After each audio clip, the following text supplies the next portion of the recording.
is which of the following is the numerical coefficient of x? You have to tell the numerical coefficient. Numerical means numeric value यहाँ पे क्या है coefficient में, so यहाँ पे कुछ नहीं है, उसका मतलब क्या है 1 है, ठीक है. So second option is correct.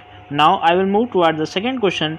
Which of the following is the numerical coefficient of -5xy? So आपको बताना है -5xy का numerical coefficient क्या है. तो you can see that -5 is the numerical coefficient here. So the answer will be -5. So third part is the correct answer.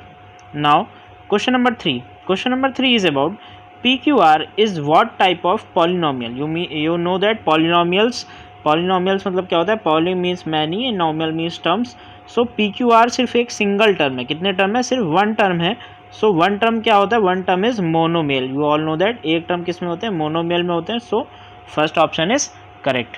Now question number 4. The value of x square -5 at x equal to -1. Simply आपको x की value -1 रखनी है.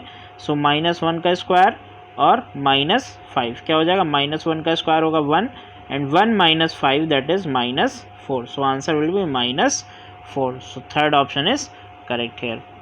Now question number 5. A square minus b square is the product of a square minus b square एंटी होती है, that is a plus b और a minus b. So आपका ऑप्शन A first option is correct. A plus b and a minus b या एंटी होती है आपकी a square minus b square की. Next, which of the following is the value of x plus 1 upon x का whole square. Simply आपको expand करना है x plus 1 upon x whole square. ये फॉर्मूला एक्सपैंड करना है.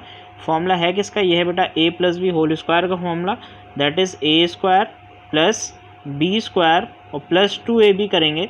सो 2 इंटू एक्स और into 1 upon x हो जाएगा. अब देखिए एक्स से एक्स कैंसिल हो जाएगा. सो क्या बचेगा आपके पास? सिर्फ बचेगा x square plus 1 upon x square and plus 2. सो ये देखें कहाँ पर आता है? ये आता है आपके थर्ड पार्ट में. So third part is the correct option.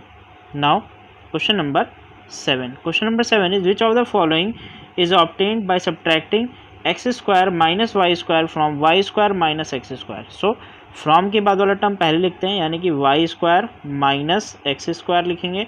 और क्या आपको सब्ट्रैक्ट करना है? X square minus y square. So minus sign रहेगा और x square minus y square. ठीक है. अब देखिए साइन चेंज हो जाएंगे क्योंकि सब्ट्रैक्शन है. So y square minus x square minus x square और प्लस वाई स्क्वायर, ये हो जाएगा. अब आप देखेंगे कि कोई चीज़ कैंसिल हो रहा है. नहीं, कोई चीज़ यहाँ पे कैंसिल नहीं हो रहा, कोई भी टर्म कैंसिल नहीं हो रहा. You can see that. So क्या हो जाएगा इसका आंसर? इसका आंसर हो जाएगा 2y square minus 2x square. और अगर हम लोग 2 कॉमन ले लें सो आंसर आ जाएगा y square minus x square. This is the correct answer. So हम देख लेते हैं 2 in bracket y square minus x square किस टर्म में आ रहा है. सो ये फोर्थ टर्म में आ रहा है. So last option is correct. Fourth option is correct है यहाँ पर. Next I will move towards question number 8. Question number 8 is what degree does this polynomial has. इसकी डिग्री क्या है? Degree means the power of highest power of variable. So highest power of variable that is 3 है. So degree यहाँ पर क्या होगी? Degree होगी आपकी 3. Second option is correct. Now question number 9. What is the value of 5x की power 25 minus 3x की power 32 plus 2x की पावर माइनस 12. सो x की पावर माइनस 12 है. सो आप x की पावर को 12 कैसे लिखेंगे? अपॉन में लिख देंगे, यानी कि 5x की पावर 25 माइनस 3x की power 32 and plus 2 upon x की पावर ये हो जाएगी 12. अब देखिए आपको x की वैल्यू 1 रखनी है. सो 1 रखने में कोई चेंज नहीं आएगा. सो ये बचेगा आपका 5 माइनस 3 और plus 2. 5 minus 3 is 2 and 2 plus 2 is 4. So answer आपका आएगा 4. That is third option is correct. Okay. Now I will move towards question number 10. देखेंगे क्वेश्चन नंबर 10 क्या है. What is the product of x plus a and x plus b. बेटा ये identity है direct. X plus a and x plus b direct identity होती है. That is x square plus a plus b x और sorry ये नहीं होगा. X square plus a plus b x और प्लस ए बी होगा यहाँ पर. Fourth option is correct. X square plus a plus b x और plus a b, ये direct identity. You can multiply also. Multiply करेंगे तो same आ जाएगा. ठीक है. Question number 11. The sum of this and this. तो इसमें आपको सीधे सीधे सम करना है. तो ये इसमें हाँ बेटा ये fill in the blanks type के question. You have to add. So add कैसे करेंगे? लाइक टर्म्स ऐड होते हैं. 7xy ऐड हो जाएगा किसमें? 2xy में. तो 7 प्लस 2 क्या हो जाएगा? 9xy हो जाएगा. ठीक है. उसके बाद 5yz किस में ऐड हो जाएगा? 4yz में. सो 5 प्लस 4 क्या हो जाएगा? 9yz हो जाएगा. ओके.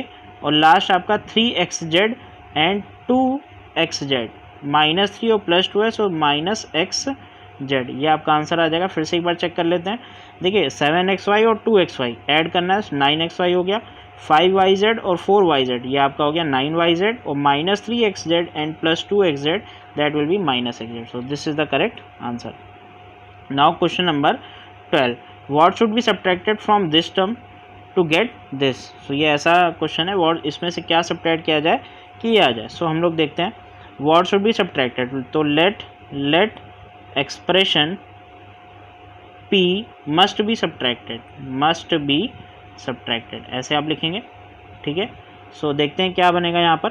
सो ये आ जाएगा 2x minus 5y plus 7z, ठीक है, 7z minus p is equal to x minus y और प्लस z, ये हो जाएगा। अब देखिए यहाँ पर माइनस पी है, इसको आप राइट हैंड साइड भेजेंगे तो प्लस पी हो जाएगा, मीन्स पी की वैल्यू आ जाएगी और ये इधर आके माइनस हो जाएगा। सो आपको simply 2x minus 5y plus 7z में से क्या माइनस करना है, आपको x minus y plus z करना है, x minus y plus z कर देना है, सब्ट्रैक्ट करना है, आपका आंसर आ जाएगा, दैट इज़ p। तो p कितना आएगा तो हम लोग देखते हैं। देखिए 2x और माइनस x करेंगे तो सिर्फ x आ जाएगा, ठीक है, -5y और plus y that is -4y हो जाएगा, और यहाँ पे आपका 7z है और ये -z हो जाएगा, तो माइनस प्लस का 6z आ जाएगा, ठीक है। सो ये आपका फाइनल आंसर होगा, x minus 4y plus 6z। एक और बार चेक कर लेते हैं। देखिए यहाँ पे 2x minus 5y plus 7z था, उसमें से आपको ये सब्ट्रैक्ट करना है। So 2x minus x that is x minus 5y, और ये हो जाएगा plus y that is -4y and plus 7z और -z that is plus 6z, ये आपका करेक्ट आंसर है।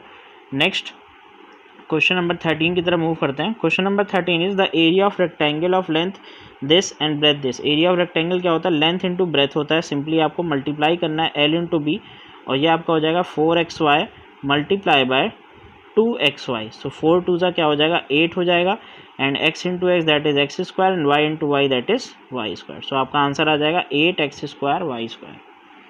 Now question number 14, the volume of the cuboid. Volume of cuboid की length पता है, ब्रेथ पता है, हाइट पता है। सो वॉल्यूम ऑफ क्यूबॉइड क्या होता है, ये आपका होता है l into b into h, ये होता है l into b into means dimension का मल्टीप्लिकेशन करना है।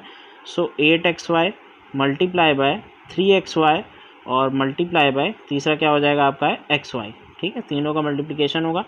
सो यहाँ पर आपका आंसर आ जाएगा इसका, हम इधर लिख देंगे 8 3 ज़ा 24, ये आ जाएगा 24, और x 3 बार x है तो x क्यूब हो जाएगा, एंड आपका y क्यूब हो जाएगा। Okay, so 24x cube y cube, this is the answer. So we can write as 24x cube y cube, cubic units या यूनिट क्यूब, ठीक है, यूनिट क्यूब या क्यूबिक यूनिट्स भी लिख सकते हैं, दोनों सही है। Okay, next question 15, the formula of x minus y whole square. So x minus y whole square simply formula होता है x square plus y square minus 2xy। Okay students, so you can comment your marks and stay connected for the recent updates of more chapters. Thank you.